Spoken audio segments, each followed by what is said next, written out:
Parábolas e ensinos de Jesus de Caibar Schutel, parábola dos lavradores maus ou dos rendeiros infiéis. Abre aspas. Havia um proprietário que plantou uma vinha, cercou-a com uma sebe, cavou aí um lagar, edificou uma torre e arrendou-a a uns lavradores e partiu para outro país.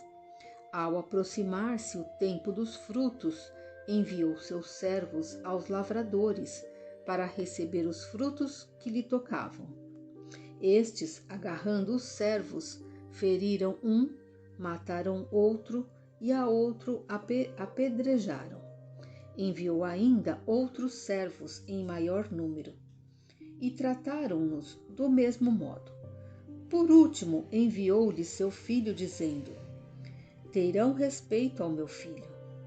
Mas os lavradores, vendo-o, disseram entre si: este é o herdeiro. Vinde, matemo-no e apoderemo-nos da sua herança. E agarrando-o, lançaram-no fora da vinha e mataram-no.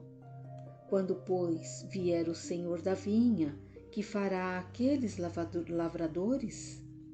Responderam-lhe: fará perecer horrivelmente a estes malvados e arrendará a vinha a outros, que lhe darão os frutos no tempo próprio.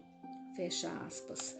Mateus 23, de 33 a 42, em Marcos 12, de 1 a 9 e em Lucas 20, de 9 a 16. A parábola acima é a prova da inigualável presciência do Filho de Deus, assim como é a magistral sentença que se havia de cumprir no nosso século contra os rendeiros infiéis, que têm devastado a nossa seara. Um proprietário plantou uma vinha, cercou-a com um tapume feito de ramos e troncos de árvores, assentou um lagar, local com todos os petrechos para a fabricação de vinho, e edificou uma torre, grande edifício com proteção contra os ataques inimigos. De maneira que a fazenda estava completa, tudo preparado, terras de sobra, barreiras em grande quantidade, lagar, tanques, tonéis, tudo o que era preciso para a fabricação do vinho. Casa de moradia com toda a comodidade e conforto. Mas, tendo de ausentar-se o proprietário, arrendou a herdade a uns lavradores. No tempo da colheita dos frutos, mandaria receber o produto do arrendamento, ou seja, os frutos que lhe tocavam. O contrato foi passado e muito bem redigido, selado, registrado com as competentes testemunhas.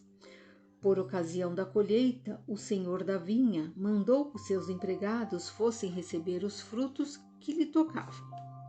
Os rendeiros, em vez de darem conta do depósito que lhes fora confiado, agarraram os emissários, feriram um, apedrejaram outro e mataram o seguinte. Na outra colheita, o proprietário da herdade tornou a mandar outros emissários, que tiveram a mesma sorte dos primeiros.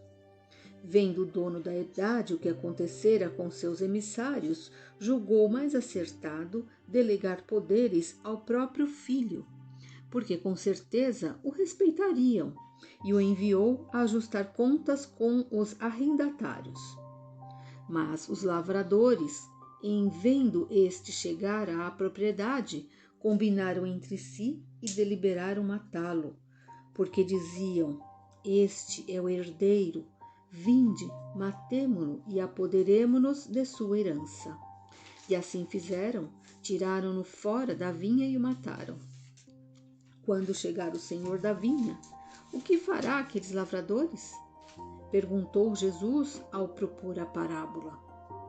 E a resposta veio em seguida: fará perecer os malvados, os arrendários dolosos, e entregará a vinha a outros, que lhes darão os frutos em tempo próprio. A parábola é a exposição ou a pintura de uma coisa em confronto com outra de relação remota, ou de sentido oculto ou invisível. Jesus tinha por costume, para explicar aquilo que escapa à compreensão vulgar, usar das parábolas, a fim de se tornar mais compreendido. Nesta parábola dos lavradores maus, rendeiros infiéis, quis Jesus explicar a soberania da ação divina, que às vezes tarda, mas não falha. E quis ainda mostrar a seus discípulos quem são os lavradores que prejudicam a sua seara. A seara é a humanidade. O proprietário é Deus, a vinha que ele plantou é a religião. O lagar são os meios de purificação espiritual que ele concede. A casa que edificou é o mundo.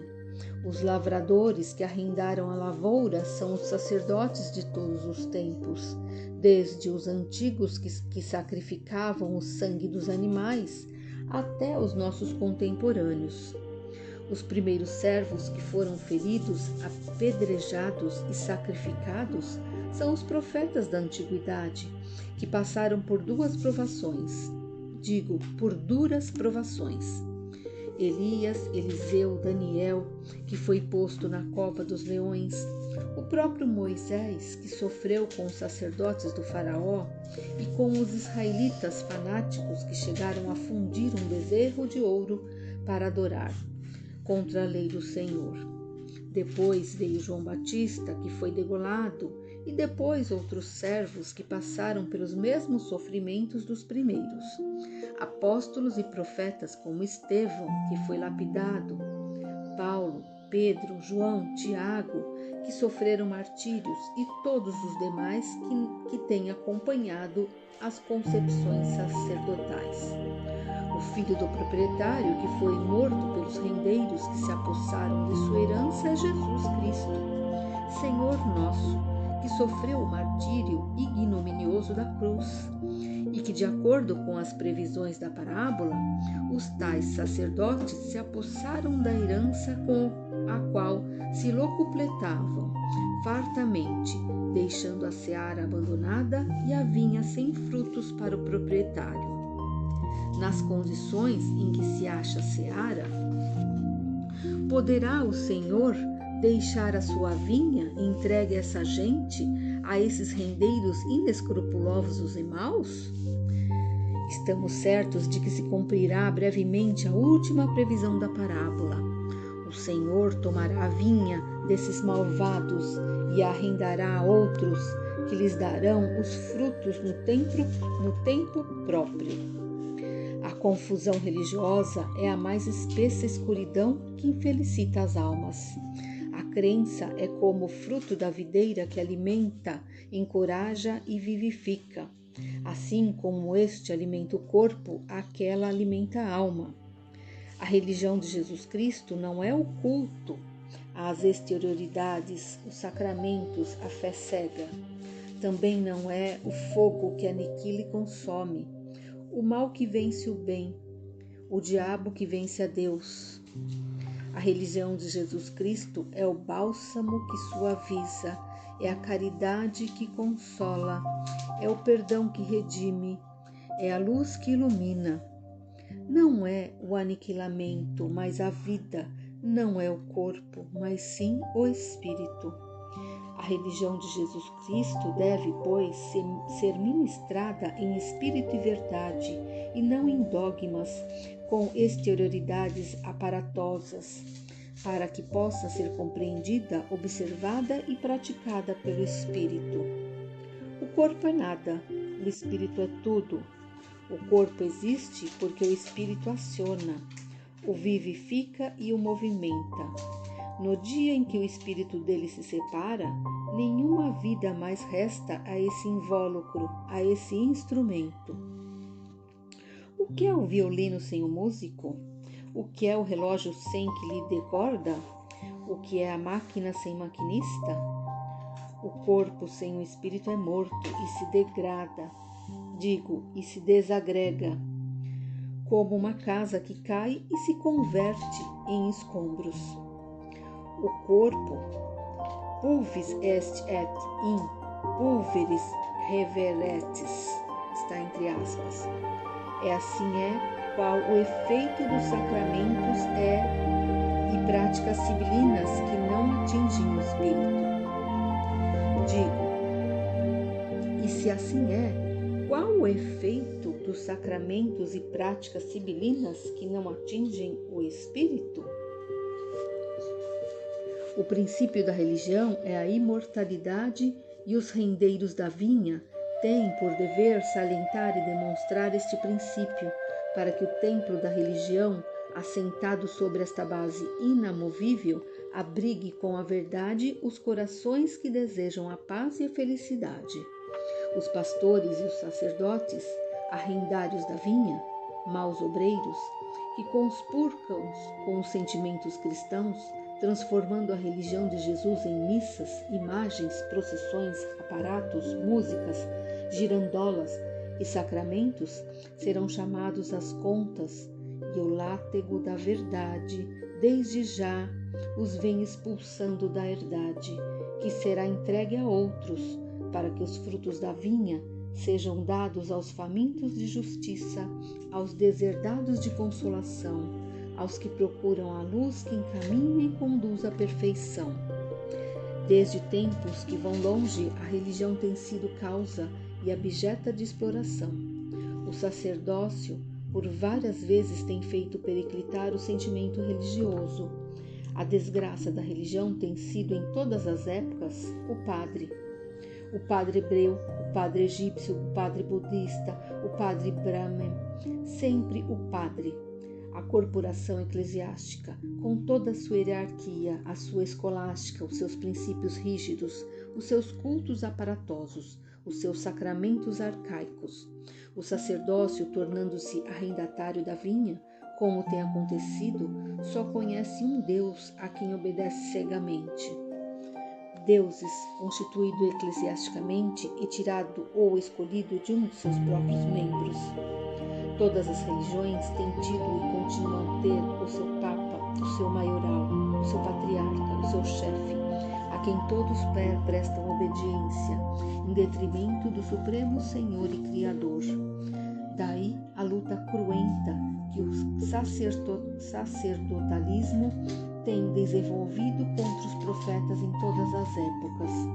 Esta parábola é a comparação de todas as lutas que os gênios, os grandes missionários, os profetas que falam em nome da divindade da religião têm sustentado desde que o grande proprietário plantou na terra a sua vinha, desde que se fez brilhar no mundo o sol vivificador da religião, cercando a vinha com uma sebe, aí estabelecendo um lagar e edificando uma torre, desde que os princípios religiosos foram estabelecidos e ficaram gravados nos códigos dos divinos preceitos, os lavradores maus dela se apoderaram, como rendeiros relapsos, deixando perecer as videiras e massacrando os enviados que em nome do Senhor lhes vinham pedir ou reclamar, como fazemos hoje os frutos da vinha. Os servos do proprietário da lavoura eram presos, feridos e mortos. A pretexto de heresia e apostasia, queimaram corpos como quem queima a lenha seca e verde. Infligiram-lhe os mais duros suplícios, tisnando de sangue as páginas da história do nosso mundo.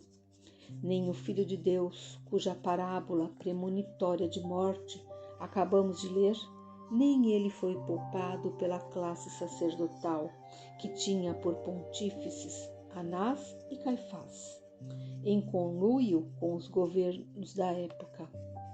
A classe sacerdotal, que nada fez à humanidade e ainda fascinou os homens com seus cultos aparatosos e seus dogmas horripilantes, é precisamente o que constitui, em sua linha geral, os lavradores maus da parábola.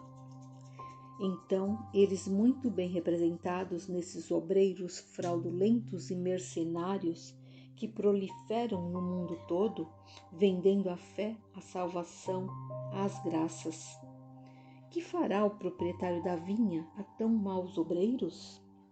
O resultado não pode ser outro: fá-los-á perecer, tirar-lhes-á o poder que lhes concedeu, entregará a outros, que darão os frutos no tempo próprio. Felizmente chegou também a época da realização da premonição do Cristo, exarada nos Evangelhos. Os Espíritos da Verdade baixam ao mundo, uns tomam um invólucro carnal e outros, através do véu que separa as duas vidas, vêm se apossar da vinha para que ela dê resultados designados pelo Senhor de todas as coisas. O sacerdócio cai, mas a religião prossegue. Os dogmas são abatidos, mas a verdadeira fé aparece, robustecendo consciências, consolando corações e, principalmente, fazendo raiar na terra a aurora da imortalidade, para realçar o Deus Espírito, o Deus justo, o Deus poderoso e sábio, que reina em todo o universo.